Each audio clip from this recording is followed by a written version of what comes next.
Piso, 2, 3. Itinapon ng sarili kong ama ang barya sa putikan habang nag-aagaw buhay sa lagnat ang anak ko.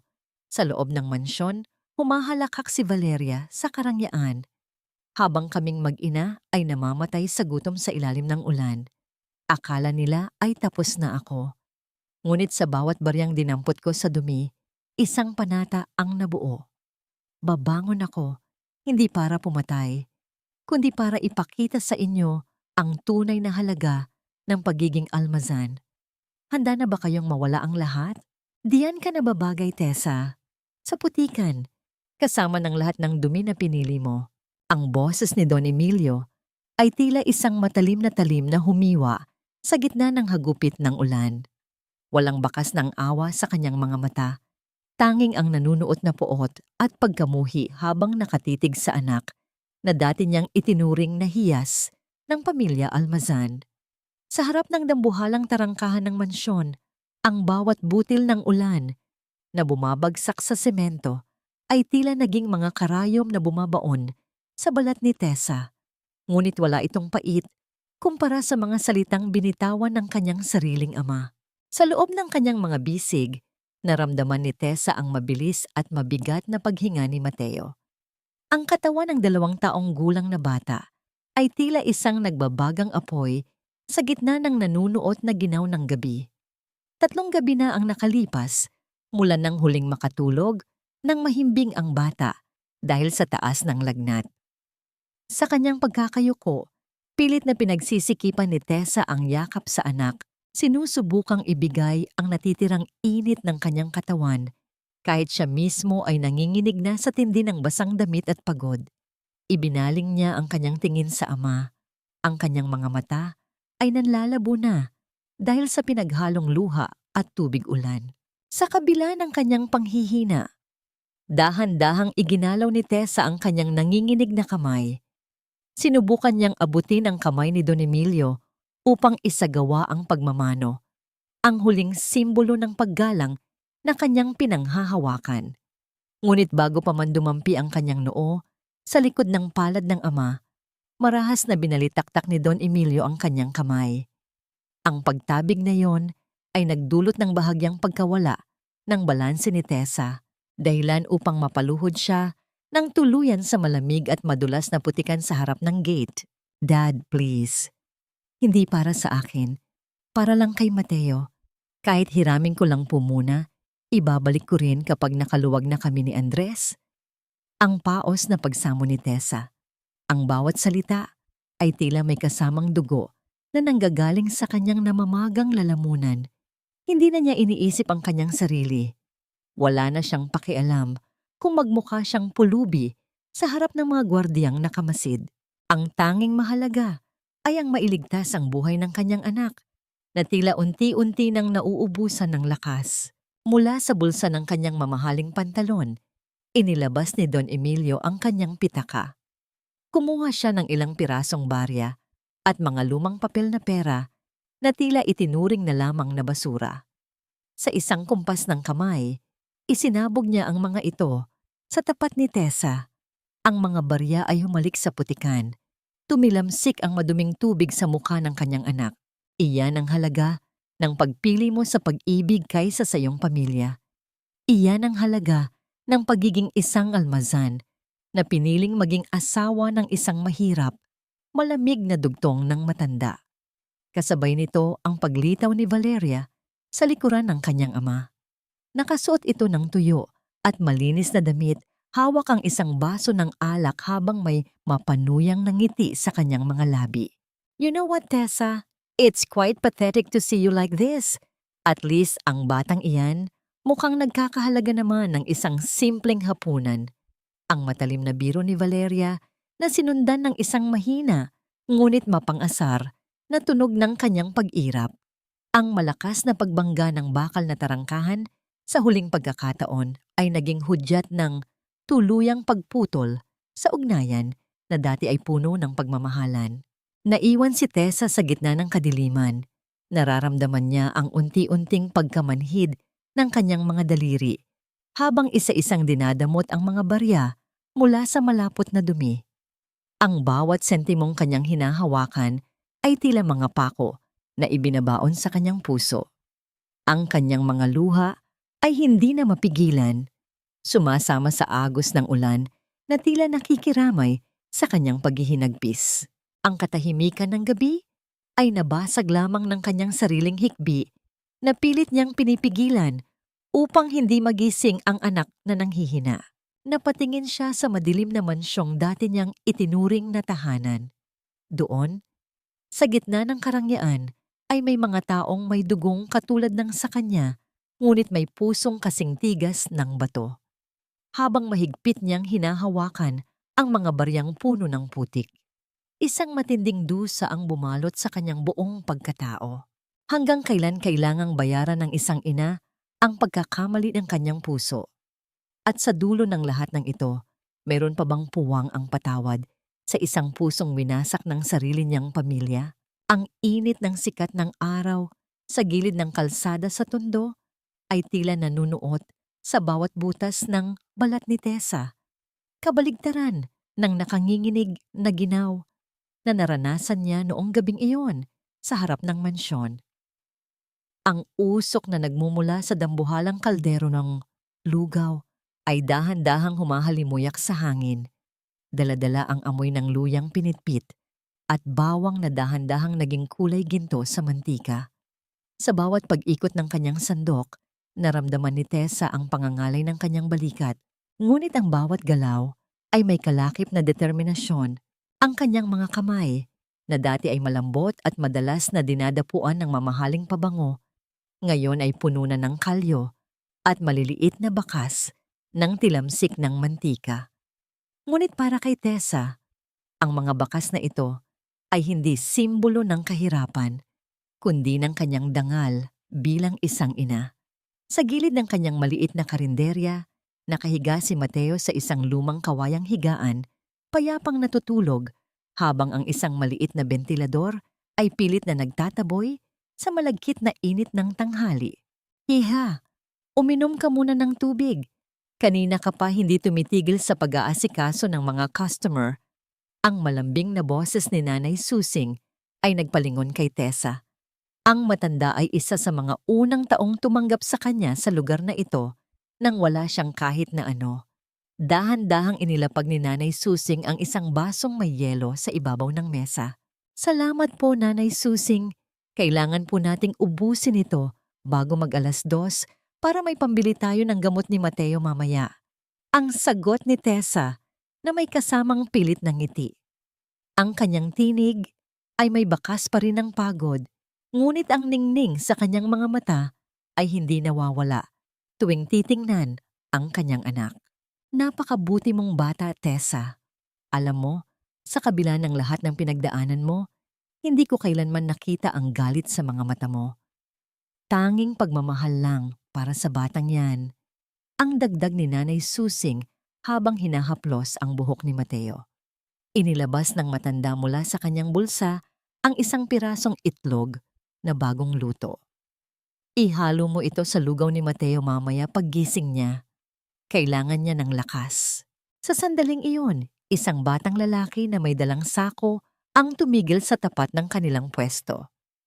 Ate Tessa, may iniwan po ang kartero sa kanto para sa inyo.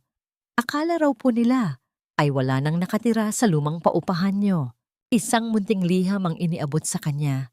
Halos manginig ang mga daliri ni Tessa nang makita ang sulat kamay sa labas ng sobre. Kay Andres, ang kanyang puso ay tila nakaramdam ng isang mainit na yakap sa gitna ng pagod. Dahan-dahan niyang binuksan ang sobre. Iniiwasang madumihan ang papel ng kanyang pawisang mga kamay. Mahal kong Tessa, panimula ng liham. Araw-araw kong pinapanalangin na sana ay nasa mabuti kayong kalagayan ni Mateo. Patawarin mo ako kung hindi pa ako makauwi riyan. Ang sitwasyon dito sa ospital sa probinsya ay hindi biro. Marami ang nangangailangan ng tulong. Ngunit pangako, ang bawat sentimong kinikita ko ay para sa inyo. Kaunti na lang, mahal ko, at mabubuo rin tayo. Huwag mong kakalimutan na ikaw ang aking lakas. Mahal na mahal ko kayo. Napapikit si Tessa at idiniin ang liham sa kanyang dibdib. Naramdaman niya ang mainit na likido na dahan-dahang gumugulong sa kanyang pisngi. Hindi luha ng pait, kundi luha ng pag-asa. Ang bawat salita ni Andres ay tila isang gamot na humihilom sa mga sugat na iniwan ng kanyang pamilya. Sa sandaling iyon, ang ingay ng mga sasakyan at ang gulo ng paligid ay tila naglaho. Napalitan ng isang payapang himig sa kanyang puso. Ngunit ang katahimikang iyon ay biglang nabasag ng isang makintab at mamahaling itim na sasakyan ang dahan-dahang huminto sa harap ng kanilang maliit na lugawan. Ang gulong nito ay dumaan sa putikan. Tumilamsik ang dumi sa malinis na apron ni Tessa. Ang ingay ng makina na dahan-dahang huminto ay tila isang babala ng panganib. Napatigil ang lahat. Ang mga kapitbahay ay nagsimulang magbulungan habang nakatingin sa sasakyang tila isang banyagang nilalang sa gitna ng kanilang maralitang pamayanan. Dahan-dahang bumaba ang bintana ng sasakyan, naglalantad sa isang pares ng mga matang puno ng pangungutya at isang mukhang hinding-hindi makakalimutan ni Tessa. "Look at this place!" Ang boses ni Valeria ay tila isang lason na kumalat sa hangin. Amoy pawis, usok at desperasyon. Ganito na ba talaga kababa ang pangarap mo para sa sarili mo, Tessa? Ang kamay ni Tessa na hawak ang liham ni Andres ay uontunting humigpit. Ang kaba sa kanyang dibdib ay muling bumalik. Mas matindi at mas malamig kaysa dati. Dahan-dahang bumukas ang pinto ng sasakyan at kasabay nito ang paglabas ng isang pares ng sapatos na gawa sa mamahaling katad. Maingat na tumapak sa mabatong kalsada upang hindi madungisan. Lumabas si Valeria. Ang kanyang postura ay tuwid at puno ng pagmamalaki. Tila isang reyna na napadpad sa gitna ng isang tumpok ng basura. Ang kanyang mga mata ay dumaan sa bawat sulok ng maliit na karinderya ni Tessa.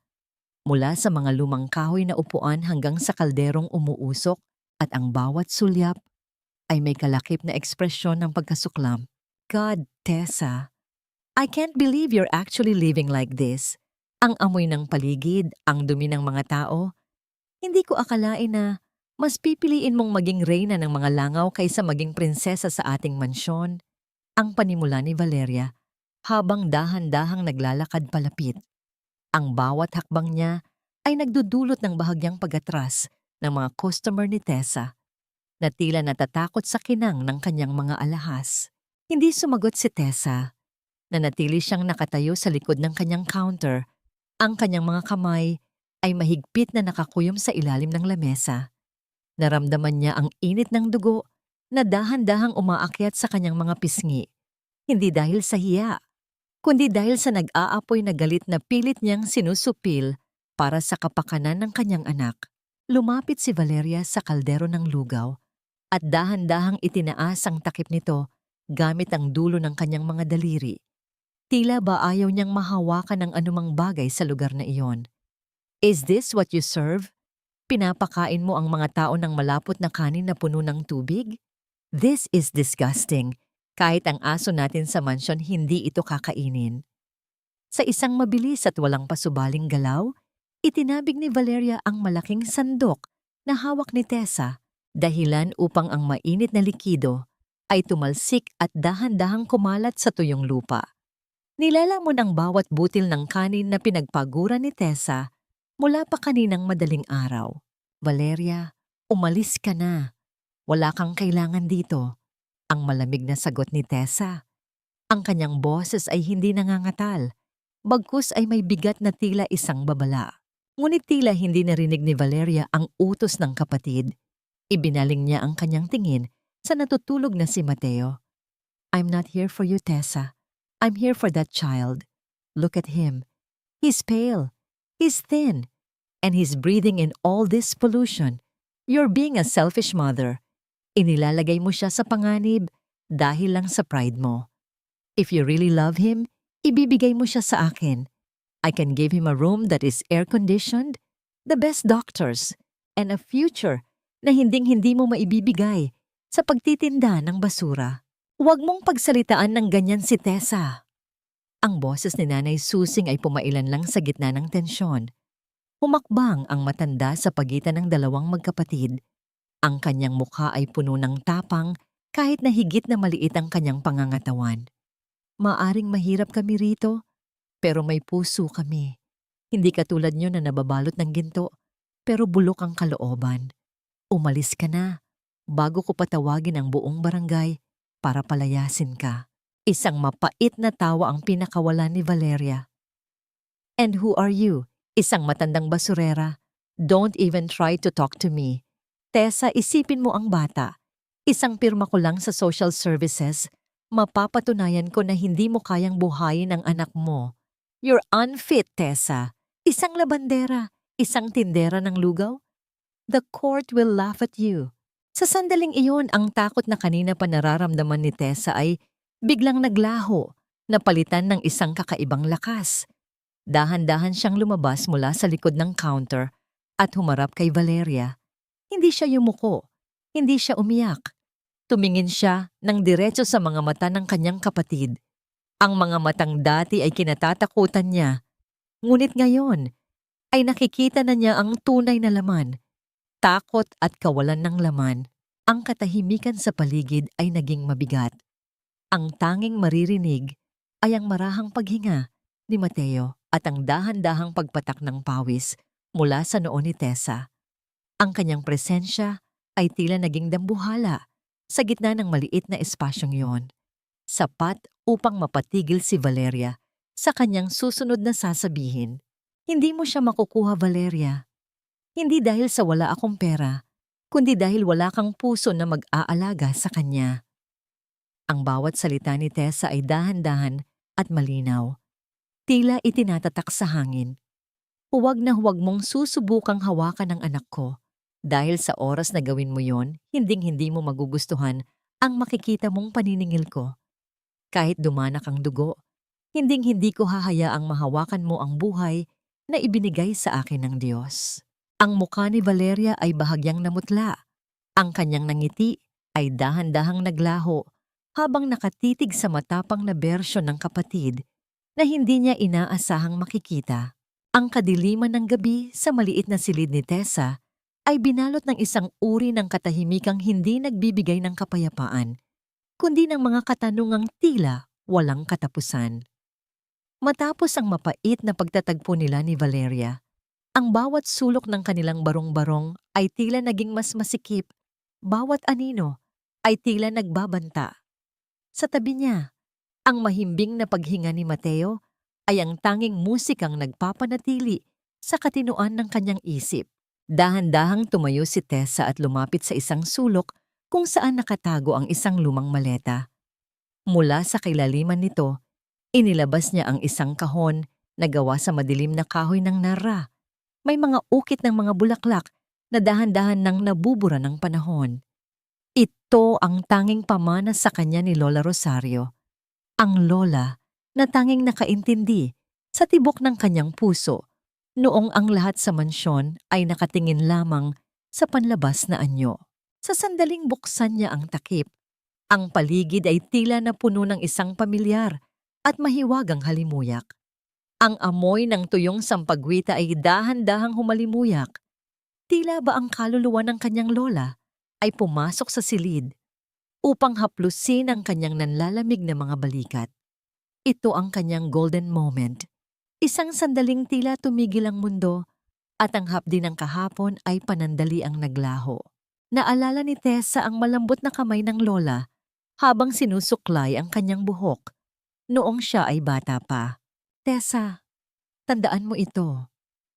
Ang tinig ni Lola Rosario ay tila bumulong sa kanyang gunita. Ang tunay na ginto ay hindi nakikita sa kislap ng alahas na suot ng iyong ina o sa kinang ng sasakyan ng iyong ama.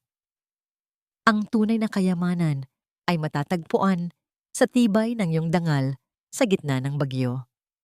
Huwag mong hahayaang nakawin ng mundong ito ang kabutihan ng iyong puso. Sa loob ng kahon ay may mga lumang litrato, isang rosaryo na gawa sa ivory at isang maliit na susi na balot ng telang pelus.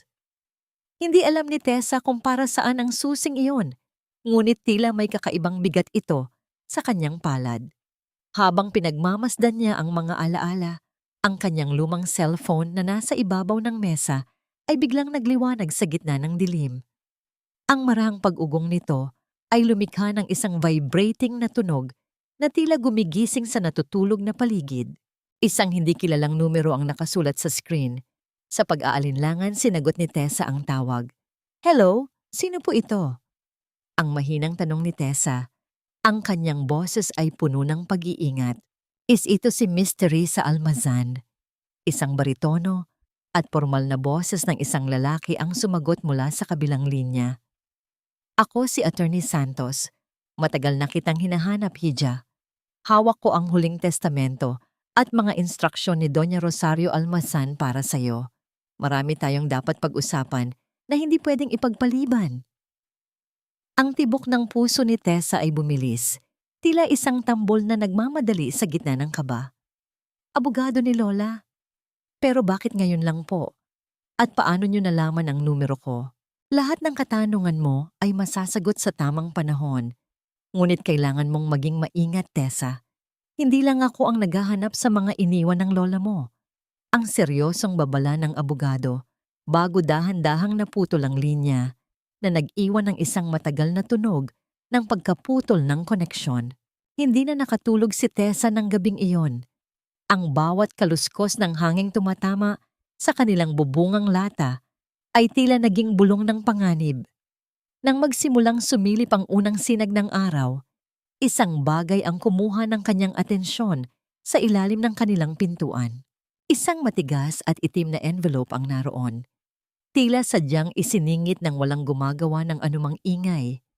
Walang pangalan ng nagpadala, ngunit sa kanang sulok nito ay may isang pamilyar na tatak na nangingintab sa ginto. Ang opisyal na seal ng Almazan Holdings. Ang papel ay tila may kakaibang lamig nang hawakan ito ni Tessa. At ang bigat nito ay tila nagdadala ng isang katotohanang maaaring magpabago sa kanyang buhay habang buhay o tuluyan siyang ilubog sa mas malalim na dusa. Dahan-dahan niyang hinawakan ang dulo ng envelope. Ang kanyang puso ay nag-aagam-agam kung nararapat ba itong buksan sa gitna ng katahimikan ng madaling araw. Sa loob ng isang lumang simbahan sa gitna ng Quiapo, kung saan ang amoy ng insenso at natutunaw na kandila ay tila nakikipag-ugnayan sa mga dasal ng mga deboto, doon nakipagtagpo si Tessa kay Attorney Santos. Ang bawat hakbang niya sa sahig na gawa sa tisa ay lumilikha ng isang marahang tunog na naglalakbay sa katahimikan ng malawak na gusali. Ang sikat ng araw na dumadaan sa mga makukulay na stained glass ay naglalatag ng iba't ibang kulay sa kanyang daanan. Tila ba ang bawat kulay ay representasyon ng mga bahagi ng kanyang buhay? Ang asul ng kalungkutan, ang pula ng paghihirap, at ang ginto ng pag-asa. Nakaupo sa isang madilim na sulok ang isang lalaking may edad na, nakasuot ng formal na barong at may hawak na isang leather na folder. Nang magtama ang kanilang mga mata, tumayo ang abogado at nagbigay ng isang magalang na yuko. Miss Tessa, salamat at pinaunlakan mo ang paanyaya ko. Marahil ay nagtataka ka kung bakit sa ganitong lugar tayo kailangang mag-usap. Ang panimula ni Attorney Santos. Ang kanyang boses ay may lalim ng karunungan at pag-iingat. Ang mga pader ng mansyon ng mga Almazan ay may mga tainga, Hija, at ang impormasyong ibibigay ko sa iyo ay sapat na upang gumuho ang buong imperyong itinayo ng iyong ama. Umupo si Tessa sa tapat nito. Ang kanyang mga kamay ay magkasalikop sa ibabaw ng kanyang kandungan.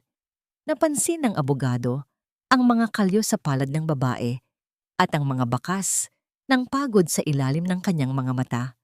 Ito ang kanyang golden moment, ang pagkilala ng abogado na sa kabila ng dumi ng kalsada at hirap ng may sakit na anak. Ang dangal ni Tessa ay nananatiling kasingkinang ng pinakamahalagang hiyas. Ang lola mo, si Doña Rosario, ay hindi bulag sa nangyayari sa loob ng inyong pamilya.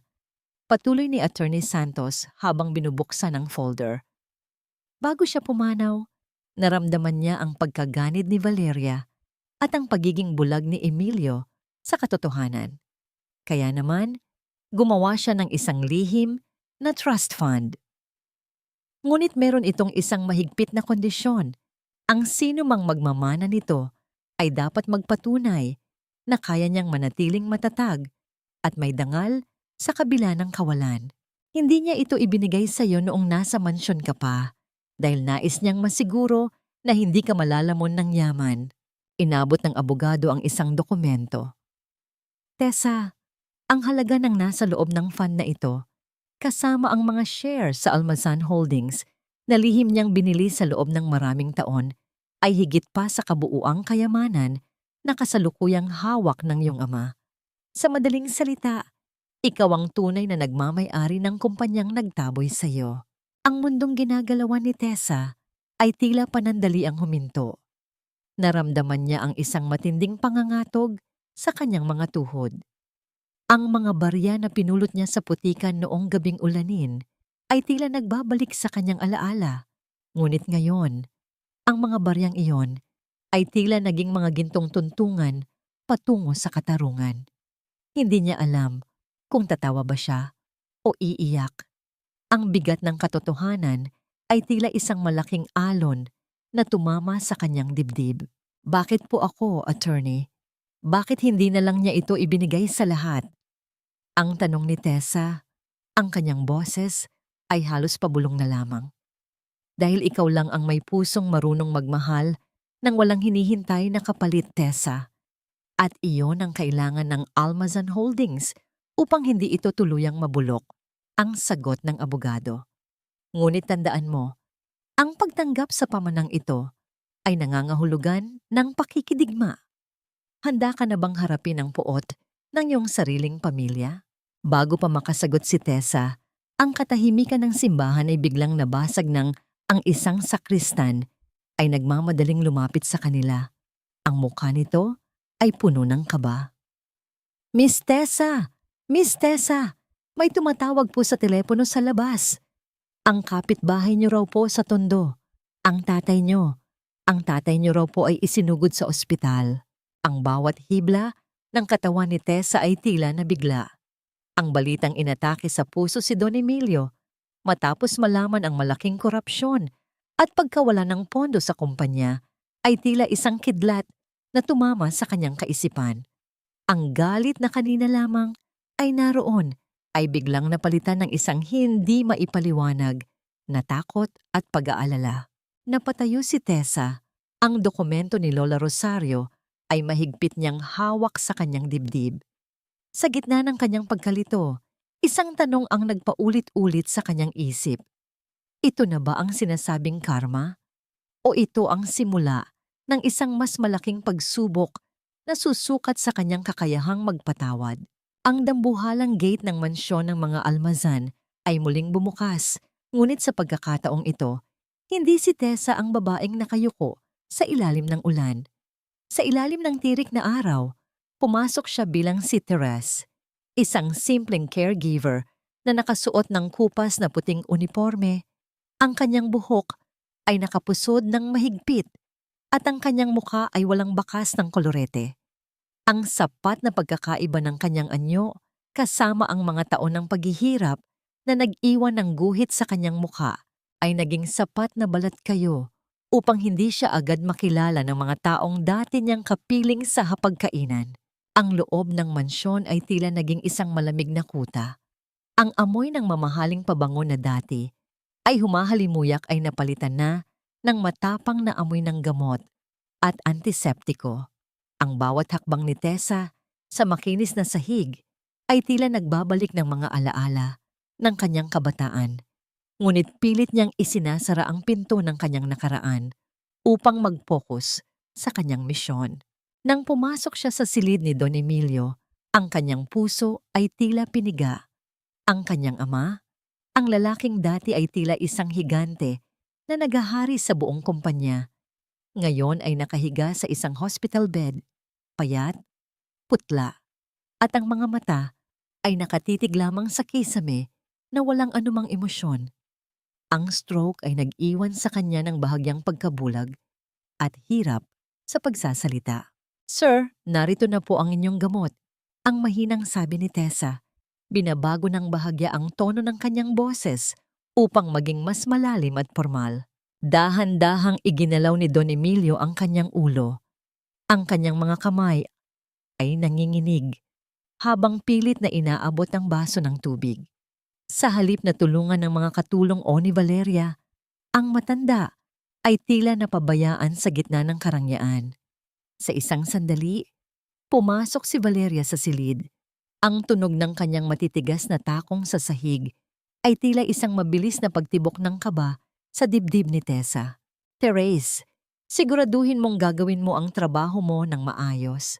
Ang mataray na utos ni Valeria habang hindi man lang tinitingnan ang amang may sakit. Nakatuon ang kanyang pansin sa kanyang mamahaling cellphone. Don't expect me to visit him every hour. Napakarami kong kailangang ayusin sa kumpanya dahil sa gulong iniwan niya. Just make sure he doesn't make a mess. Yes, Ma'am Valeria. Ang sagot ni Tessa.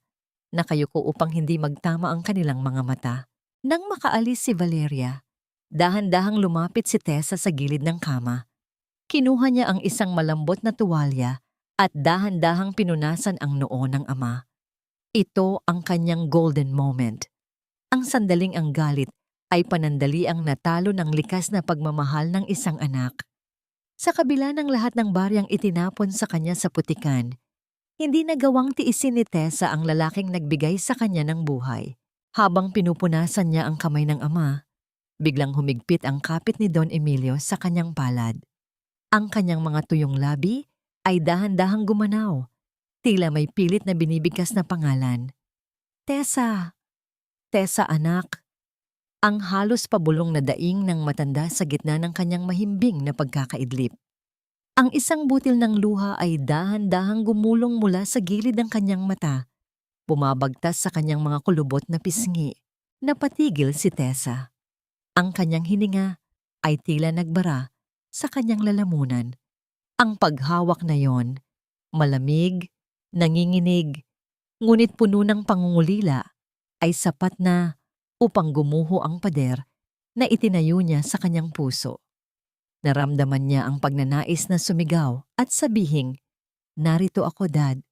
Ang anak mo na itinaboy niyo ay narito para alagaan kayo." Ngunit nanatili siyang tahimik. Ang tanging maririnig ay ang marahang pag-ugong ng air sa loob ng silid. Biglang bumukas ang pinto at pumasok si Doña Carmen. Ang kanyang ina ay mukhang pagod, ngunit nananatili ang kanyang matikas na postura. Tumingin siya ng matagal kay Tessa. Ang kanyang mga mata ay naniningkit, tila may pilit na inaalala. "Therese, mayroon kang pagkakatulad sa boses ng isang taong kilala ko." Ang sabi ni Doña Carmen, ang kanyang boses ay puno ng pagduda. "Saan ka nga uli nagmula?" Ang katahimikan sa loob ng silid ay naging nakabibingi. Ang bawat segundo ng pagtitig ng kanyang ina ay tila isang paghuhukom na maaaring magbunyag sa kanyang tunay na pagkatao bago pa man niya matapos ang kanyang plano. Ang bawat hakbang ni Tessa sa madidilim na pasilyo ng mansyon ay tila paglalakad sa ibabaw ng mga pako ng nakaraan. Sa ilalim ng malabong liwanag ng mga dekuryenteng lampara, sa dingding, ang mga anino ay tila humahaba, tila mga daliri ng kahapon na pilit siyang hinahila pabalik sa sakit na nais na niyang limutin. Ngunit sa bawat pintig ng kanyang puso, ang pangalan ni Mateo ang nagsisilbing kumpas upang manatili siyang matatag sa gitna ng kuta ng mga kaaway. Isang gabi, habang ang lahat ay tila mahimbing na ang tulog, inutusan si Tessa na magdala ng mainit na tsaa sa silid aklatan kung saan madalas maglagi si Valeria. Ngunit bago pa man niya maitulak ang mabigat na pinto, narinig niya ang boses ng kanyang kapatid na may kausap sa telepono. Ang tono nito ay hindi ang formal na boses ng isang CEO, kundi ang mabilis at mabulong na pananalita ng isang taong may itinatagong malalim na lihim. "Siguraduhin mong hindi dadaan sa audit ang mga transfer na yan," ang utos ni Valeria. Ang kanyang boses ay puno ng awtoridad na may halong kaba. Ang pondo para sa Rosario Foundation ay kailangang mailipat sa personal account ko bago pa magising ang matanda. Wala silang dapat malaman. Ang mga daliri ni Tessa ay humigpit sa hawakan ng tray. Ang bawat salita ni Valeria ay tila isang malakas na sampal sa alaala ni Lola Rosario. Ang perang inilaan para sa mga nangangailangan ay dahan-dahang ninanakaw ng sarili niyang kadugo upang ipantustos sa kanyang luho at ambisyon. Nang lumabas si Valeria mula sa silid, mabilis na nagtago si Tessa sa likod ng isang dambuhalang florera. Ang kanyang hininga ay pinipigil hanggang sa marinig niya ang papalayong tunog ng mga takong sa sahig. Sa kabila ng takot, pumasok si Tessa sa loob ng silid-aklatan. Ang amoy ng lumang papel at mamahaling tinta ay tila naging amoy ng panlilinlang. Sa ibabaw ng mesa, nakita niya ang mga dokumentong hindi pa naililigpit. Ang kanyang mga mata ay nanlaki nang makita ang mga numero, milyon-milyong piso na kinuha mula sa pondo ng mga bata at mga ina. Dahan-dahan niyang kinuha ang kanyang cellphone at nanginginig na kinuha ang mga larawan ng bawat pahina. Ang bawat pagliwanag ng screen ay tila isang kidlat na naglalantad sa madilim na katotohanan.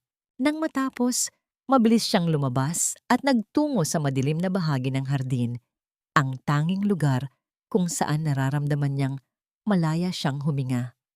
Doon, sa ilalim ng malamig na liwanag ng buwan, tinawagan niya si Andres. Ang pag-ugong ng linya ay tila isang tulay patungo sa mundong puno ng katapatan. Andres! Ang halos pabulong na tawag ni Tessa nang sagutin ang telepono. Mahal ko, kumusta ka? Kumusta ang pakiramdam mo dyan? Ang nag-aalalang boses ni Andres ay tila isang mainit na kumot sa gitna ng nanunuot na ginaw. Miss na miss ko na kayo ni Mateo. Konting tiis na lang, gagawa ako ng paraan para makabisita ako riyan nang hindi nila nalalaman. Naramdaman ni Tessa ang pag-init ng kanyang mga mata. Andres, natatakot ako. Ang daming dumi rito. Si Valeria. Ninanakawan niya ang kumpanya at ang foundation ni Lola. Pero kapag naririnig ko ang boses mo, parang kaya ko ang lahat. Pakiramdam ko, ligtas ako. Basta alam kong nandyan ka. Nandito lang ako, Tessa. Hinding-hindi kita bibitawan. Tandaan mo, ang katotohanan ang magpapalaya sa atin. Ingatan mo ang sarili mo para sa akin at para kay Mateo. Ang malambing na sagot ni Andres, ang bawat salita ay may kalakip na pangako ng pag-asa. Ang sandaling iyon ang kanyang golden moment. Ang pag-alala na sa gitna ng lahat ng dumi at kasinungalingan ng mundong ito, may isang pusong tapat na naghihintay sa kanya. Ngunit ang payapang sandali ay biglang naputol nang makaramdam si Tessa ng isang kakaibang presensya. Isang matinding lamig ang dumaan sa kanyang batok. Dahan-dahan siyang lumingon. Ang kanyang puso ay tila tumigil sa pagtibok. Doon, sa ilalim ng anino ng isang malaking puno, nakatayo ang isang figura. Hindi niya makita ang mukha nito dahil sa dilim, ngunit ang tindig nito ay tila isang maninila na kanina pa nakamasid sa kanyang bawat galaw. Ang dokumentong hawak ni Tessa ay tila naging mas mabigat sa kanyang kamay. Sino ang nakakita sa kanya? At hanggang kailan siya mananatiling ligtas sa loob ng mansyong puno ng mga anino at lihim? Doktor ka lang, huwag kang umasta na parang ikaw ang may-ari ng buhay ng ama ko. Gawin mo ang trabaho mo at manahimik ka. Ang boses ni Valeria ay pumailan lang sa pasilyo, puno ng malansang pagmamataas habang kaharap ang bagong doktor na ipinadala ng ospital. Sa anino ng dambuhalang poste ng mansyon, napahinto si Tessa. Ang kanyang mga daliri ay nabaon sa telang puti ng kanyang uniforme at ang kanyang hininga ay tila nagbara sa kanyang lalamunan. Doon, sa ilalim ng maliwanag na chandelier, nakatayo si Andres, ang lalaking kanyang pinakamamahal, ang ama ng kanyang anak, na ngayon ay tinitingnan ni Valeria na tila ba isang hamak na insekto lamang. Suot ang kanyang puting coat na natiling tuwid ang tayo ni Andres. Walang bakas ng galit sa kanyang mukha, tanging ang malalim na dignidad ng isang taong alam ang kanyang halaga. Ang kanyang mga mata, na dati ay puno ng lambing tuwing nakatingin kay Tessa, ngayon ay puno ng profesionalismo habang tinitiis ang bawat talim ng salita ng kanyang hipag na hindi nakakakilala sa kanya dahil sa lumipas na mga taon. Naramdaman ni Tessa ang unti-unting paghina ng kanyang mga tuhod. Ang makita ang kanyang asawa na hinihiya sa mismong pamamahay na dating naging tahanan niya ay tila 1,000 karayom na sabay-sabay na tumutusok sa kanyang puso. Nais niyang tumakbo palapit, nais niyang yakapin si Andres at sabihing, "Umalis na tayo rito." Ngunit ang bigat ng katotohanan ay pumipigil sa kanya. Ang kanyang bawat kalamnan ay tila naninigas sa tindi ng pagnanais na ipagtanggol ang dangal ng lalaking binuo muli ang kanyang pagkatao. Nang dumaan ang gabi at bumalot ang katahimikan sa mansyon, nagtungo si Tessa sa madilim na bahagi ng garden, ang lugar na kanilang pinagkasunduan sa pamamagitan ng isang mabilis na senyas ng mga mata kanina. Doon, sa ilalim ng malalagong dahon ng bougainvillea, naramdaman niya ang isang pamilyar na init. Isang pares ng matitipunong braso ang dahan-dahang bumalot sa kanyang baywang. Humihila sa kanya patungo sa isang mundong ligtas at payapa. Ito ang kanyang golden moment, ang sandaling ang amoy ng antiseptiko sa damit ni Andres at ang amoy ng sabon sa balat ni Tessa ay nagtagpo. Tila isang panalangin na sa wakas ay dininig. Isinandal ni Tessa ang kanyang ulo sa dibdib ni Andres, pinapakinggan ang baon ng pagtibok ng puso nito, na tila ba nagsasabing, "Nandito na ako, hindi na kita iiwan. Mahal ko." Ang halos pabulong na daing ni Tessa. Ang kanyang mga luha ay dahan-dahang bumasa sa puting coat ni Andres. "Patawarin mo ako. Patawarin mo ako kung kailangan mong danasin ang pangungutya nila para lang matulungan ako." Dahan-dahang iniangat ni Andres ang mukha ni Tessa. Ang kanyang mga hinlalaki ay maraahang pinupunasan ang mga luha sa pisngi nito. "Walang dapat ihingi ng tawad, Tessa. Ang bawat salitang binitawan nila ay walang saysay kumpara sa halaga mo sa akin. Nandito ako para sa'yo, para kay Mateo, at para sa hustisyang nararapat sa inyo. Konting tiis na lang, mahal ko. Hindi na magtatagal ang dilim na ito." Ang kanilang mga noo ay nagdampi, ang bawat hininga ay nagahalo sa gitna ng malamig na hangin ng gabi. Ang haplos ng kamay ni Andres sa kanyang likod ay tila isang kumpas ng pag-asa na muling nagbibigay ng kulay sa kanyang mundong naging abo. Ngunit sa gitna ng kanilang munting paraiso, isang malamig na takot ang muling gumapang sa batok ni Tessa. Sa loob ng mansyon, sa madilim na opisina ni Valeria, ang asul na liwanag mula sa computer screen ay naglalantad sa isang mukhang puno ng pagkapuot. Ang mga daliri ni Valeria ay dahan-dahang nag-i-scroll sa mga record ng CCTV camera sa garden. Ang bawat frame ng video ay tila isang lason na dahan-dahang bumubuo ng isang nakamamatay na plano. Isang mapait na ngiti ang gumuhit sa mga labi ni Valeria nang makita ang malinaw na imahe ng caregiver at ng bagong doktor na magkayakap sa dilim. "So, ito pala ang laro nyo." Ang bulong ni Valeria sa katahimikan. Ang kanyang boses ay tila isang ahas na naghihintay ng tamang pagkakataon upang tumuklaw. "Tingnan natin kung hanggang saan ang itatagal ng pag-ibig nyo kapag itinapon ko na kayong dalawa sa impyerno." Ang sikat ng araw na pumapasok sa malalaking bintana ng mansyon ay tila walang dalang init para kay Tessa, kundi isang malupit na liwanag na naglalantad sa bawat dumi at bawat sugat ng kanyang pagkatao.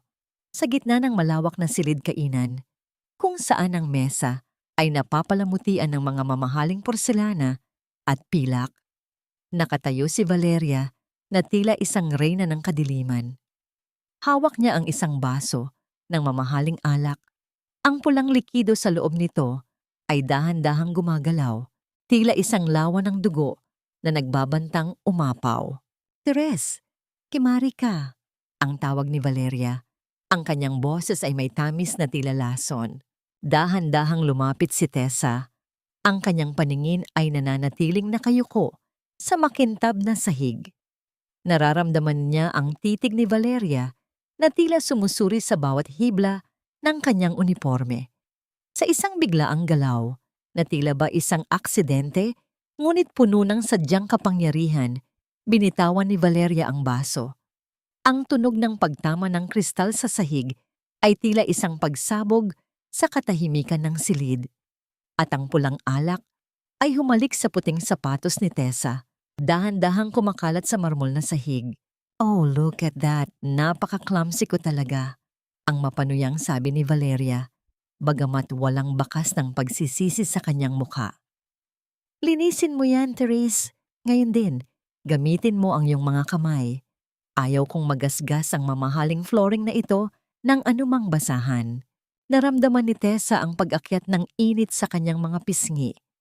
Ang bawat kalamnan sa kanyang katawan ay tila sumisigaw na lumaban, na tumayo ng tuwid at isigaw ang katotohanan. Ngunit bago pa man siya kumilos, naalala niya ang mukha ni Mateo na mahimbing na natutulog at ang mga dokumentong kailangan pa niyang makuha para sa hustisya. Dahan-dahan, sa gitna ng mapanuring mata ni Valeria at ng mga katulong na nakamasid, lumuhod si Tessa sa malamig na sahig. Ang bawat piraso ng basag na kristal na kanyang pinupulot ay tila humihiwa, hindi lamang sa kanyang balat, kundi sa huling bakas ng kanyang pride. Ang pulang alak ay dahan-dahang bumabasa sa kanyang mga daliri, tila isang permanenteng mansa ng kanyang pagtitiis. Ito ang kanyang sakripisyo, ang pagpapakumbaba sa harap ng taong nagnakaw ng lahat sa kanya. "Mas mabilis, Therese. You're so slow, just like a snail." Ang patuloy na pangungutya ni Valeria habang dahan-dahang pinapaikot ang isang singsing sa kanyang daliri. Sa gilid ng kanyang paningin, napansin ni Tessa si Manang Celia, ang matandang mayordoma na nakakilala sa kanya mula noong siya ay sanggol pa. Nakita ni Tessa ang panginginig ng mga kamay ng matanda at ang pilit na pag-iwas nito ng tingin upang hindi maiyak. Nang dumaan si Manang Celia sa tabi niya upang magligpit ng ibang kagamitan, naramdaman ni Tessa ang isang mabilis at marahang haplos sa kanyang balikat. Isang lihim na pagsuporta na tila nagbigay ng panibagong lakas sa kanyang nanlalamig na puso. Ito ang kanyang golden moment. Ang pag-alam na sa gitna ng kuta ng kaaway, meron pa ring mga pusong nakakaalala sa kanyang kabutihan. Tumayo si Tessa matapos malinis ang sahig. Ang kanyang mga kamay ay may maliliit na gasgas at mantsa ng pula. Ngunit bago siya makatalikod, isang malakas na tunog ng pagpalakpak mula kay Valeria ang muling nagpahinto sa kanya. "Very good, Therese. You're such a good servant," ang sabi ni Valeria habang lumalakad palapit. Ang kanyang mukha ay puno ng isang nakakatakot na katuwaan. "Dahil dyan, gusto kong malaman mo ang isang malaking balita. Next week, gaganapin ang ika-60 anniversary gala ng Almazan Holdings dito sa mansyon. It will be the biggest event of the year." Ngumiti si Valeria ng mas malawak, ang kanyang mga mata ay naniningkit sa tindi ng katusuhan. At sa gabing iyon, formal kong iaanunsyo ang pagpawi sa lahat ng bakas ng nakaraan. I will officially erase the name of my disgraceful sister from our history books. Walang matitirang alaala ni Tessa Almazan sa kumpanyang ito. At ikaw, Therese, ikaw ang magsisilbi sa akin sa gabing iyon. Gusto kong makita mo kung paano ko tuluyang ililibing ang pangalan ng babaeng kinamumuhuyan mo, di ba? Ang bawat salita ni Valeria ay tila isang malakas na hampas ng kampana sa kaisipan ni Tessa. Ang hamon ay nailatag na. Ang ika-60 anniversary gala ay hindi na lamang isang selebrasyon, kundi isang arena kung saan magtatagpo ang katotohanan at kasinungalingan. Naiwan si Tessa na nakatayo sa gitna ng silid. Ang kanyang mga kamay ay nanginginig hindi sa takot, kundi sa matinding determinasyon. Habang pinagmamasdan niya ang papalayong anino ni Valeria, isang pangako ang dahan-dahang nabuo sa kanyang isip. Sa gabing iyon, hindi ang kanyang pangalan ang mabubura, kundi ang madilim na paghahari ng mga taong walang puso. Hindi na ako ang babaeng nananahi ng mga pangarap sa gitna ng usok ng lugawan at hindi na rin ako ang aliping yuyuko sa ilalim ng iyong mga paa. Ang mga salitang ito ay dahan-dahang binigkas ni Tessa habang nakaharap sa isang malaking salamin sa loob ng isang lihim na suite na inihanda ni Attorney Santos. Ang kanyang refleksyon ay tila isang estranghero, isang babaeng nababalot ng sutla na kasing kulay ng hating gabi. Ang bawat tahi ng kanyang gown ay tila isang proteksyon laban sa lahat ng sakit ng nakaraan. Wala na ang uniforme ng caregiver, wala na ang amoy ng antiseptiko at luyang pinitpit. Ang kanyang buhok ay maingat na inayos sa isang klasikong shinyon, naglalantad sa kanyang leeg, na ngayon ay napapalamutian ng mga perlas ni Lola Rosario. Ang bawat butil ng perlas na nakadampi sa kanyang balat ay tila may dalang init. Tila ba ang mga kamay ng kanyang lola ay muling humahaplos sa kanya, nagbibigay ng basbas sa gabing ito ng paghuhukom. Ito ang kanyang golden moment. Ang sandaling tiningnan siya ni Mateo, na ngayon ay suot ang isang munting tuksido. Ang bata ay dahan-dahang lumapit at hinawakan ang dulo ng kanyang gown. Ang mga mata nito ay nanlalaki sa pagkamangha. "Mama, para po kayong anghel." Ang bulong ni Mateo, ang kanyang maliit na boses ay puno ng pagmamalaki. Sa sandaling iyon, naramdaman ni Tessa na ang lahat ng hirap, ang lahat ng barya sa putikan, at ang lahat ng pangungutya ay may katuturan. Hindi siya lumalaban para sa kayamanan, kundi para sa karapatan ng kanyang anak na tumingala ng walang kinatatakutan. Sa labas, ang mansyon ng mga Almazan ay tila isang dambuhalang hiyas na nagniningning sa gitna ng Forbes Park. Ang bawat mamahaling sasakyan na dumarating ay naglalabas ng mga taong nababalot ng ginto at diamante. Ang tunog ng mga yabag sa pulang karpet ay tila isang mabilis na martsa patungo sa isang malaking pagtatagpo. Sa loob ng ballroom, ang bawat chandelier ay naglalatag ng isang maringal na liwanag, ngunit sa likod ng kislap na ito ay ang baho ng korupsyon na pilit itinatago ni Valeria. And now, ladies and gentlemen, ang boses ng MC ay pumailan lang sa buong silid. Let us welcome the person who will lead Almazan Holdings to a new era, our CEO, Miss Valeria Almazan. Isang malakas na palakpakan ang bumalot sa ballroom habang paakyat si Valeria sa entablado. Ang kanyang muka ay puno ng tagumpay. Ang kanyang mga mata ay nagniningning sa tindi ng kapangyarihang hawak niya. Ngunit sa gitna ng kanyang pagsasalita, ang dambuhalang pinto ng ballroom ay dahan-dahang bumukas. Ang ingay ng mga usapan ay unti-unting napalitan ng isang mabigat na katahimikan habang ang bawat paningin ay dahan-dahang nabaling sa pinto. Isang figura ang dahan-dahang humakbang papasok. Ang bawat galaw ni Tessa ay puno ng biyaya at awtoridad. Ang kanyang ulo ay nakataas. Tila isang tunay na reyna na nagbabalik sa kanyang kaharian.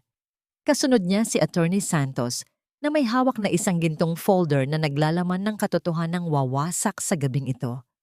Ang mga bulong ay nagsimulang kumalat tila isang apoy sa tuyong damo.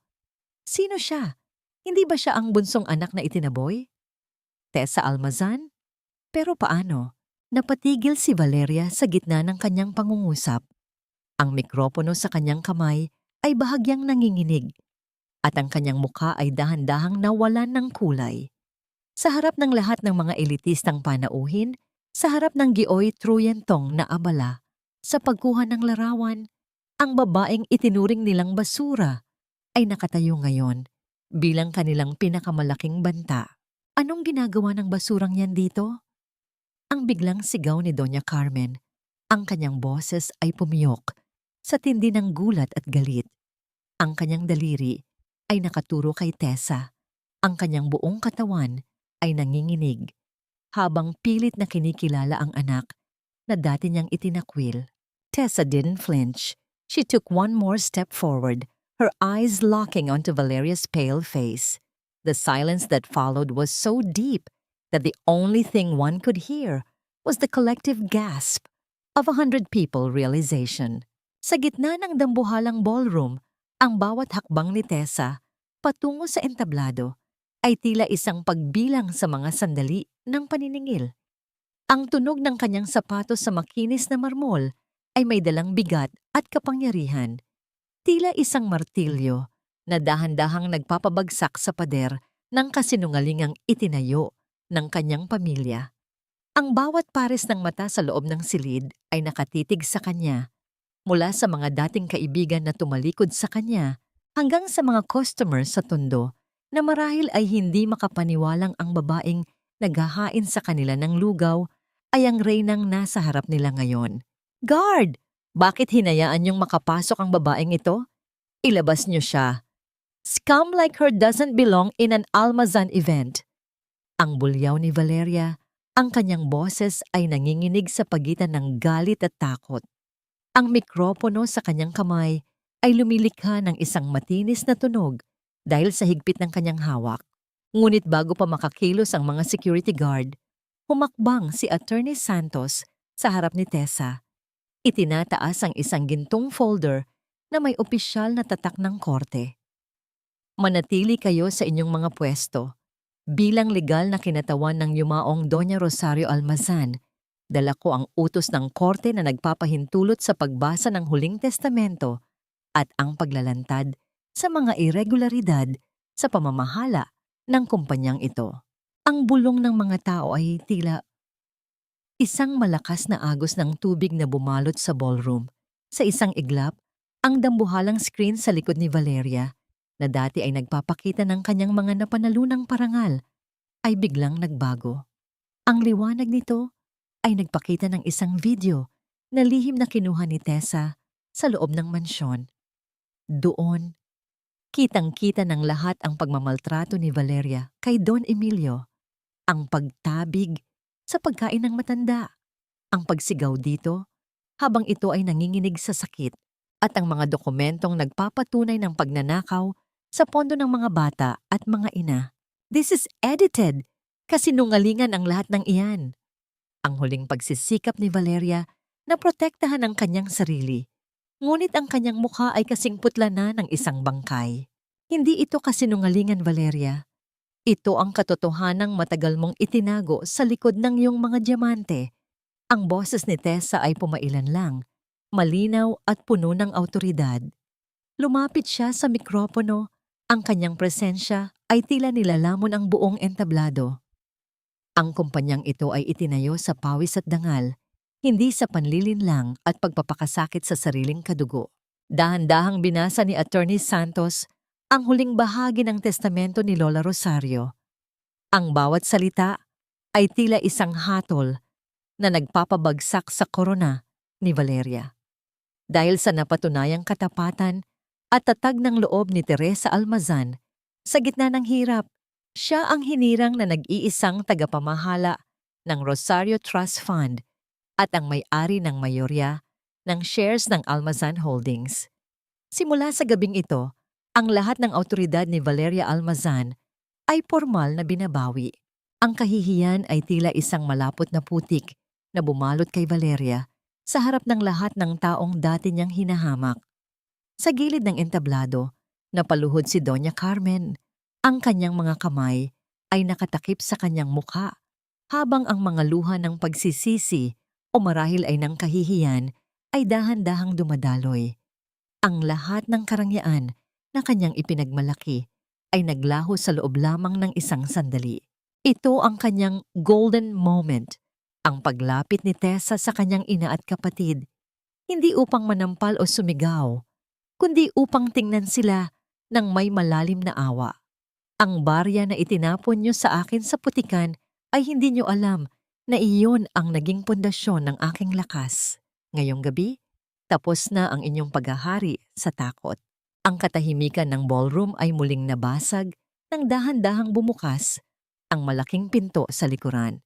Isang grupo ng mga kalalakihan na nakasuot ng barong at may dalang mga formal na dokumento ang pumasok. Sila ay mga opisyal mula sa National Bureau of Investigation. Sa bawat hakbang nila patungo sa entablado, Ang bawat kumpas ng kanilang kamay ay tila isang hudyat ng katapusan para kay Valeria. Valeria Almazan, you are under arrest for qualified theft, embezzlement, and elder abuse. Ang seryosong pahayag ng opisyal. Ang bawat salita ay tila isang dambuhalang pader na sumasara sa paligid ni Valeria. Ang mga panauhin ay mabilis na nag-iwas ng tingin habang ang mga pulis ay dahan-dahang inilalabas ang mga posas. Naiwan si Tessa sa entablado, hawak ang kamay ng kanyang anak na si Mateo. Ang liwanag ng mga chandelier ay tila mas lalong nagningning, ngunit sa pagkakataong ito, ang kinang nito ay hindi na nakakasilaw, kundi nagbibigay na ng tunay na liwanag sa isang bagong umaga. Ang liwanag ng umaga na dahan-dahang sumisilip sa pagitan ng makakapal na kurtina ng silid ay tila may dalang bagong uri ng katahimikan. Wala na ang tensyon ng nagdaang gabi. Wala na ang ingay ng mga mapanuring panauhin. Sa loob ng malawak na silid ni Don Emilio, ang tanging maririnig ay ang marahang pag-ugong ng mga makinang sumusubaybay sa tibok ng kanyang puso.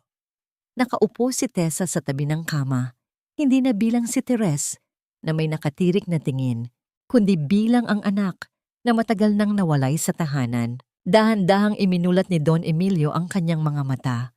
Sa pagkakataong ito, ang kanyang paningin ay tila mas malinaw. Tila ba ang pagkakaalis ng mga anino ni Valeria sa mansyon ay nag-alis din ng dumi sa kanyang paningin. Tumingin siya kay Tessa at sa unang pagkakataon, sa loob ng maraming taon, ang kanyang mga labi ay nanginig. Hindi dahil sa sakit, kundi dahil sa bigat ng pagsisisi. Tessa, ang halos pabulong na tawag ng matanda.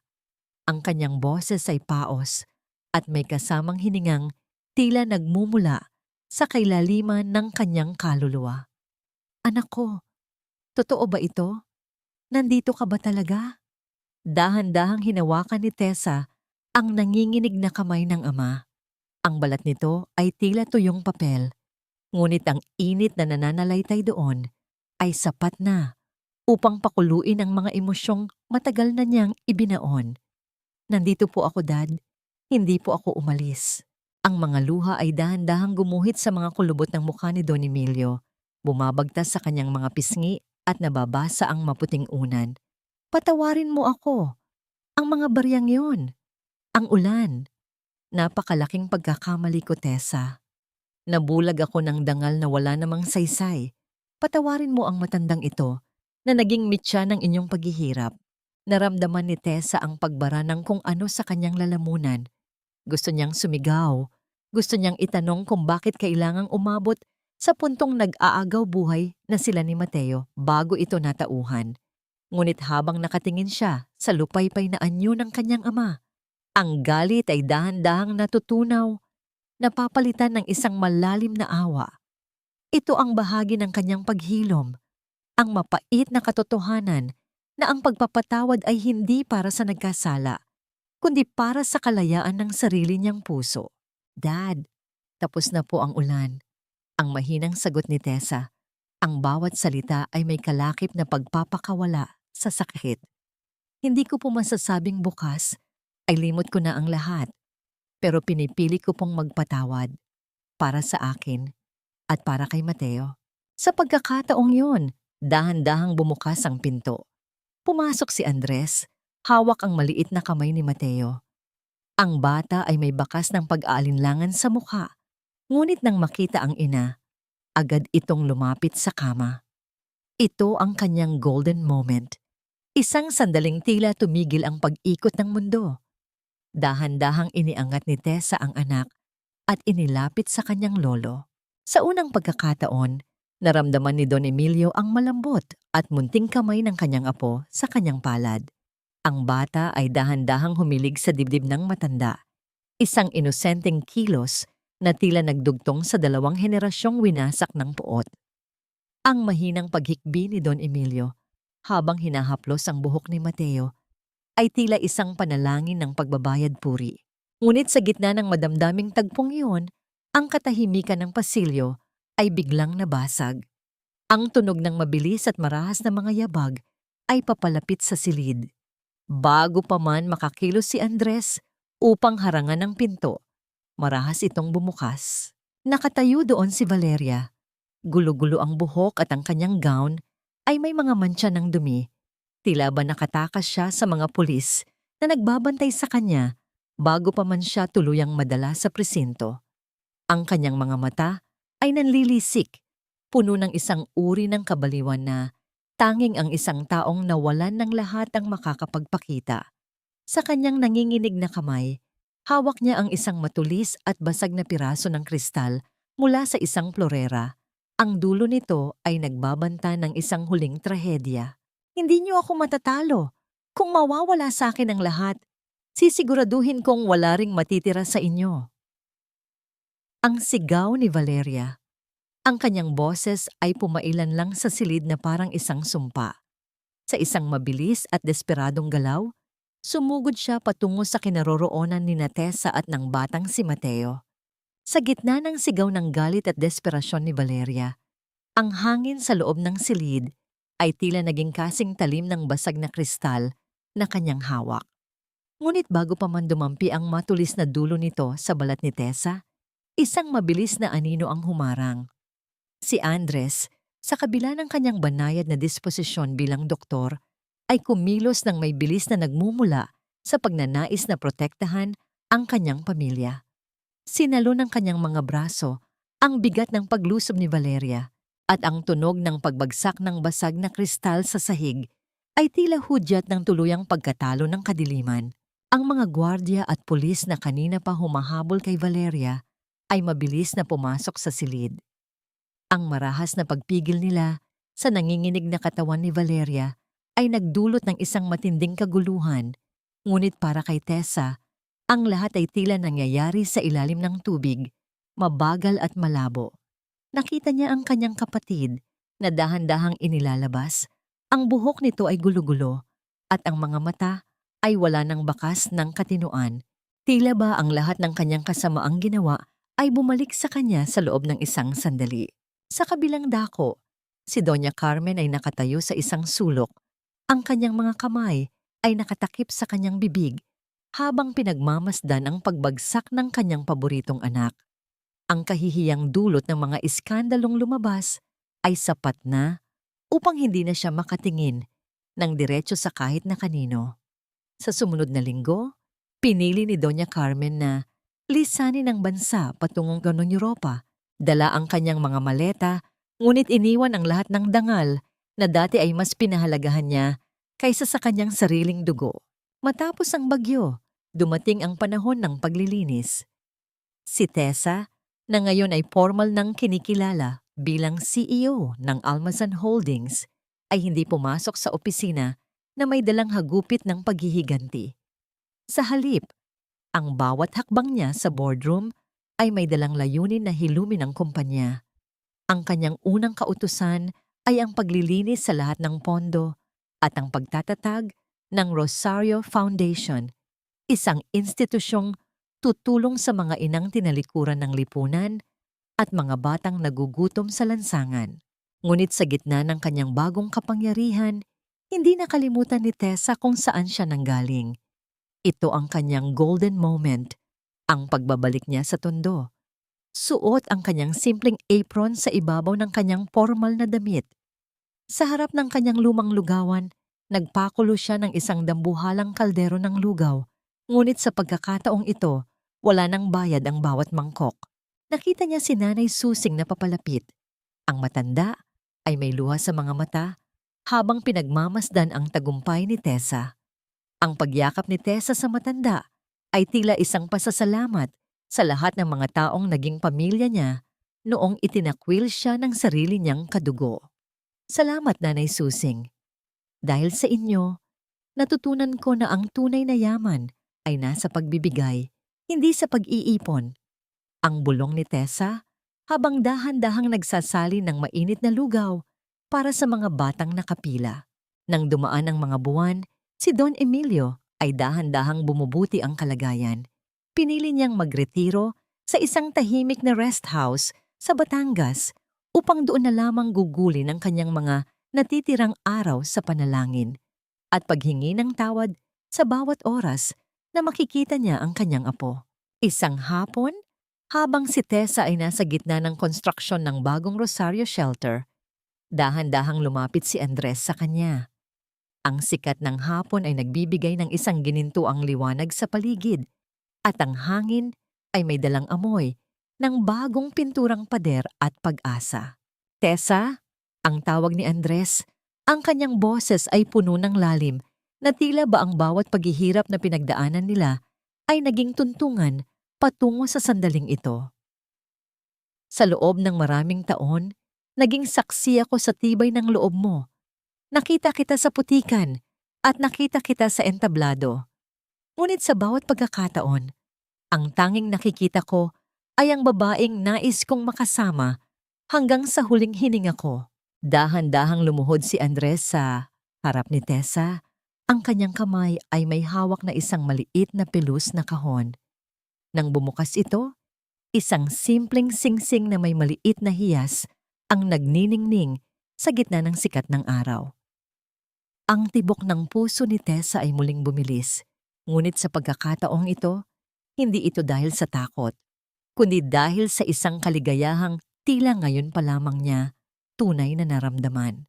Ang mga luha na dahan-dahang gumulong sa kanyang pisngi ay tila mga hiyas ng kagalakan. Ngunit bago pa siya makasagot, isang munting kamay ang humawak sa kanyang palad. Si Mateo, na kanina pa pala nakamasid, ay nakangiting tumingala sa kanyang ina. Isang munting katanungan ang tila nagbabantay sa hangin. Naghihintay ng sagot na magbubukas ng isang bagong kabanata sa kanilang buhay. Ang bawat hakbang ni Tessa sa loob ng piitan ay tila paglalakad sa isang mundong hindi naaabot ng sikat ng araw. Ang amoy ng malamig na semento at kalawang ay nanalaytay sa hangin, isang matinding kaibahan sa bango ng mga bulaklak sa kanyang opisina. Sa likod ng makakapal na rehas, nakita niya si Valeria. Ang kanyang kapatid ay wala na ang maringal na postura. Ang buhok nito ay tuyot, ang mga mata ay malalim ang itim na paligid, at ang suot na uniforme ay tila sumasakal sa kanyang dating katauhan. Nandito ka ba para panoorin ang pagkatalo ko? Para saksakin ako ng tingin habang nakakulong sa hawlang ito? Ang bulyaw ni Valeria, bagaman ang kanyang boses ay wala ng dating talim. Tanging ang paos na tunog ng isang taong naubusan na ng isinisigaw. Nandito ako dahil gusto kong malaman mo na wala na akong galit sa iyo, Valeria. Ang mahinang sagot ni Tessa. Nanatili siyang nakatayo ng tuwid. Ang kanyang mukha ay payapa, tila isang lawa sa madaling araw. Ang galit ay isang bilangguan na mas matindi pa sa rehas na ito, at pinipili ko nang maging malaya. Pinatawad na kita, hindi dahil karapat-dapat ka, kundi dahil karapat-dapat ang puso ko sa kapayapaan. Tumalikod si Tessa habang maririnig ang mahinang paghikbi ni Valeria sa likuran. Isang tunog ng pagsisisi na huli na, ngunit kailangan. Sa labas ng piitan, naghihintay si Andres sa tabi ng sasakyan. Ang simpleng ngiti nito at ang pagbukas ng pinto para sa kanya ay sapat na upang malunod ang lahat ng pait ng nakaraan. Bago ang kanilang pinakahihintay na araw, nagtungo sila sa Batangas upang bisitahin si Don Emilio. Ang matanda ay nakaupo sa isang tumba-tumba, nakaharap sa asul na dagat. Ang bawat paghampas ng alon sa pampang ay tila isang ritual ng paglilinis sa kanilang pamilya. Tessa, ang tawag ng kanyang ama. Ang boses ay may dalang panginginig ng katandaan, ngunit puno ng pagmamahal. Sa bawat paglubog ng araw, naiisip ko kung gaano ako kapalad, na binigyan pa ako ng pagkakataong makita ang iyong tagumpay. Ikaw ang tunay na almazan, anak, dahil ang tunay na almazan ay hindi sumusuko at higit sa lahat, marunong magmahal. Inabot ni Don Emilio ang isang maliit na sobre, hindi barya ang laman, kundi ang mga titulo ng lupain na ipinangalan niya kay Mateo, isang paraan ng pagbabalik sa ninakaw na kinabukasan. Ang araw ng kasal ay dumating ng walang malalaking dekorasyon o magarbong selebrasyon. Ginanap ito sa hardin ng Rosario Foundation, sa gitna ng mga taong naging pamilya ni Tessa, sa hirap at ginhawa. Habang dahan-dahang naglalakad si Tessa sa aisle, ang kanyang puting belo ay sumasayaw sa ihip ng hanging dagat. Hawak niya sa kanyang mga kamay ang isang maliit na locket na may larawan ni Lola Rosario. Ito ang kanyang golden moment, ang pakiramdam na ang bawat hakbang niya ay binabantayan ng langit. Nang magtagpo ang kanilang mga kamay sa harap ng altar, naramdaman ni Tessa ang init ng palad ni Andres. Ang bawat pangako na binitawan nila ay hindi lamang mga salita, kundi mga panata na sinubok na ng ulan at putik. Tessa, ikaw ang aking tahanan. Ang bulong ni Andres, ang boses nito ay puno ng emosyong tila nagpapatigil sa oras. Sa hirap o ginhawa, sa barya o sa ginto, ikaw lang ang mamahalin ko. Ang seremonya ay natapos sa gitna ng masayang tawanan ng mga bata mula sa shelter at ang pagluha ng kagalakan ni Nanay Susing. Pagkatapos ng piging, habang ang buwan ay dahan-dahang sumisilip sa likod ng mga ulap, naglalakad ang mag-asawa sa ilalim ng isang malaking puno ng nara sa gilid ng foundation. Napatigil si Tessa nang makakita ng isang bagay sa ilalim ng mga ugat ng puno. Isang maliit na balot na tela ang naroon. Nang buksan niya ito, isang munting sapatos ng sanggol na gawa sa malambot na lana ang tumambad sa kanya. Ang kulay nito ay kasing puti ng ulap. Natingala si Tessa kay Andres. Ang kanyang mga mata ay nanlalaki sa gulat at pag-asa. Andres, ano ito? Isang matamis na ngiti ang sumilay sa mga labi ng asawa habang ang kanyang kamay ay dahan-dahang humawak sa tiyan ni Tessa. Isang lihim na kanina pa, tila nanginginig sa hangin, ang dahan-dahang nabubuo sa katahimikan ng gabi. Anong bagong himala ang naghihintay sa kanila sa gitna ng kanilang bagong simula? Ang liwanag ng bukang liwayway ay dahan-dahang gumuhit sa bintana, naglalatag ng kulay rosas at gintong sinag sa loob ng silid na puno ng katahimikan at bango ng bagong pag-asa. Hawak ni Tessa ang munting sapatos ng sanggol. Ang malambot na lana nito ay tila isang pangako ng isang bukas na wala ng bakas ng pait. Sa kanyang tabi, naramdaman niya ang marahang paggalaw ni Andres. Ang mainit na hininga nito sa kanyang balikat ay tila isang angkla na nagpapanatili sa kanya sa gitna ng payapang dagat. Totoo nga, Andres, ang halos pabulong na sabi ni Tessa. Ang kanyang mga mata ay nagniningning sa katuwaan habang nakatingin sa kanyang asawa. Magkakaroon na ng kalaro si Mateo, isang bagong buhay na hindi na kailangang dumanas ng ulan sa labas ng saradong pinto. Dahan-dahang hinaplos ni Andres ang buhok ni Tessa, ang kanyang mga mata ay puno ng pagsamba. Isang biyayang sumibol mula sa lahat ng iyong pagtitiis, mahal ko. Ang batang ito ay lalaking saksi sa kung gaano katatag ang kanyang ina.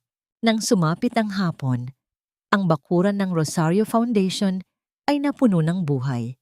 Hindi ito isang pagtitipon ng mga matataas na tao sa lipunan, kundi isang selebrasyon para sa mga batang lansangan at mga inang dati ay walang masilungan.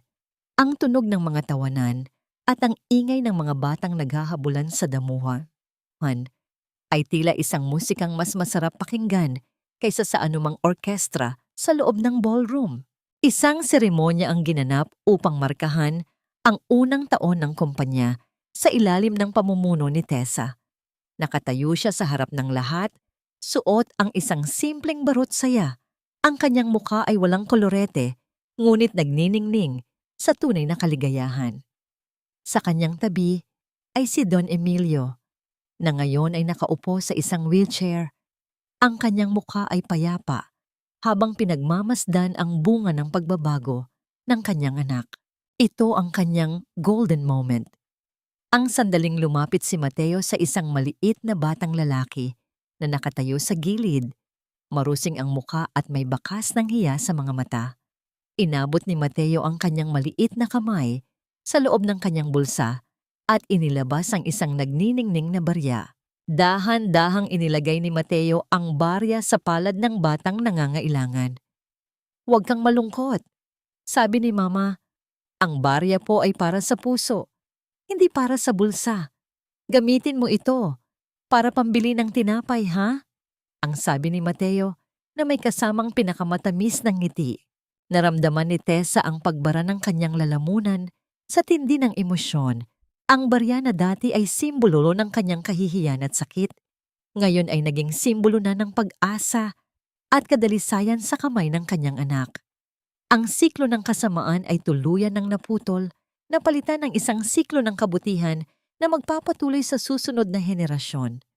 "Nay, tignan niyo po," ang tawag ni Mateo habang tumatakbo pabalik sa kanyang ina. Binigyan ko po siya ng barya para hindi na siya umiyak. Niyakap ng mahigpit ni Tessa ang anak. Ibinabaon ang kanyang mukha sa maliit na balikat nito. "Napakabuti mo, Mateo. Iyan ang tunay na halaga ng pagiging isang almazan." Habang dahan-dahang lumulubog ang araw, nagsimulang pumatak ang isang mahinang ulan. Ngunit sa pagkakataong ito, hindi ito ang ulan na nagdadala ng ginawa at takot.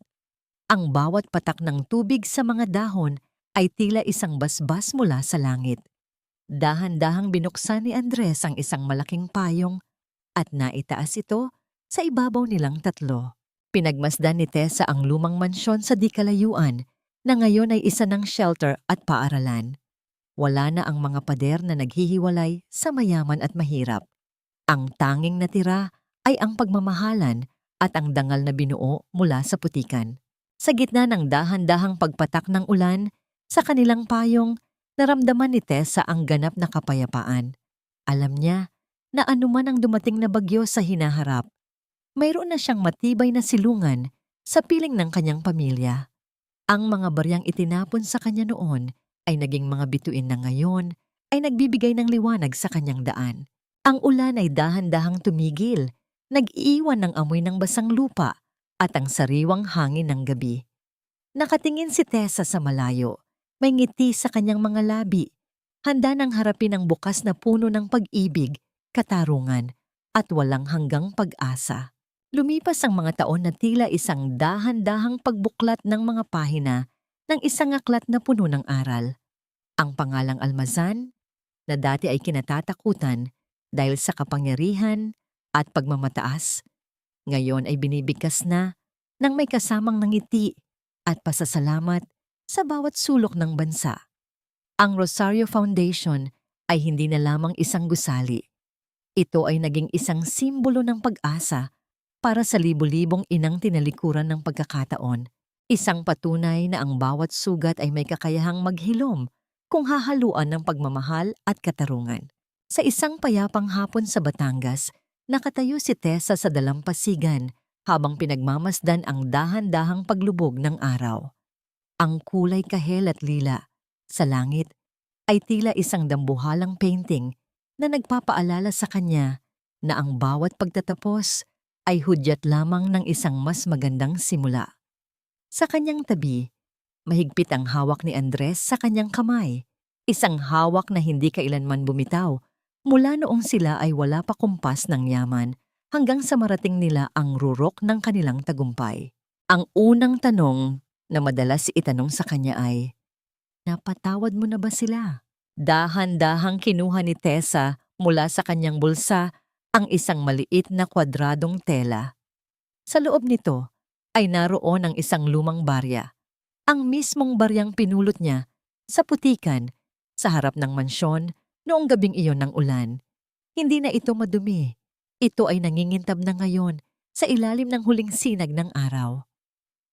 Sa pagkamatay ni Don Emilio noong nakaraang taon, pumanaw ang matanda nang may ngiti sa mga labi dahil alam niyang bago siya lumisan, naramdaman niya ang tunay na yakap ng kanyang anak at apo. Para kay Tessa, ang pagpapatawad ay hindi isang mabilis na desisyon, kundi isang mahabang paglalakbay. Hindi niya kinalimutan ang sakit, ngunit pinili niyang huwag na itong maging mitya ng kanyang galit.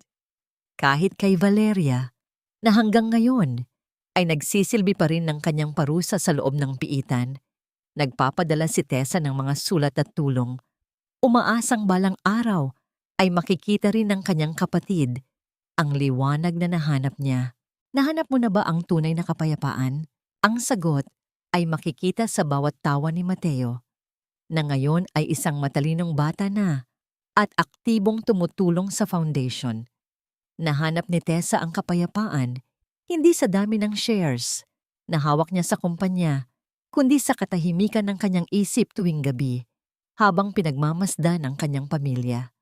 Kasama nila ngayon ang kanilang bunsong anak, si Rosaria, na kasing ganda ng kanyang lola at may mga matang puno ng kuryosidad sa mundo. Ang katahimikan sa kanilang tahanan ay hindi na ang nakabibinging katahimikan ng mansyong puno ng lihim, kundi ang payapang musika ng isang pusong kontento at malaya. Anong aral ang nais mong iwan sa mga nakikinig? Tumingin si Tessa sa malawak na dagat at dahan-dahang ibinuka ang kanyang palad. Hinahayaang damhin ng barya ang hangin ng kalayaan. Ang aral ng kanyang buhay ay simple ngunit malalim. Ang halaga ng isang tao ay hindi nasusukat sa kislap ng ginto na kanyang namana, kundi sa tibay ng kanyang dangal sa gitna ng hirap. Ang barya na itinapon sa iyo ng mundong mapangapi ay maaaring maging bato na itatayo mo para sa iyong sariling kaharian. Huwag mong hahayaang ubusin ng puot ang iyong kabutihan dahil sa huli, ang tanging yaman na madadala natin ay ang pagmamahal na ibinigay natin sa iba. Nay, tara na po. Hinihintay na tayo ni Nanay Susing para sa hapunan. Ang masayang sigaw ni Mateo mula sa di kalayuan. Dahan-dahang lumingon si Tessa at ngumiti. Ang bawat hakbang niya pabalik sa kanyang pamilya ay puno ng pasasalamat. Ang ulan nung una ay tapos na at ang bahaghari ay nananatiling nakaguhit sa kanyang puso.